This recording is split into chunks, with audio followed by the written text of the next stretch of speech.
Yan, nag-harvest na naman yung amo ko ng mga gulay. Ayan, meron siyang kalabasa, yung kalabasa, pipino, ito din kalabasa din dito.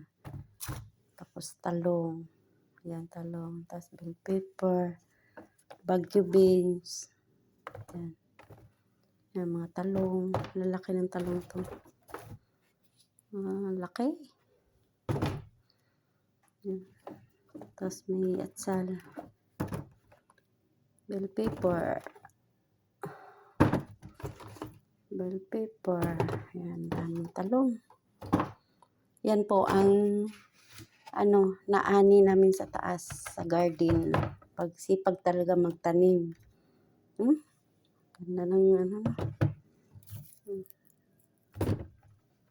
fresh na fresh.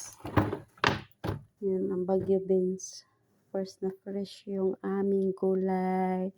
Thank you, Lord. Naka-harvest na naman yung amo ko ng gulay, sariwang gulay. Pag may itinanim, may aanihin.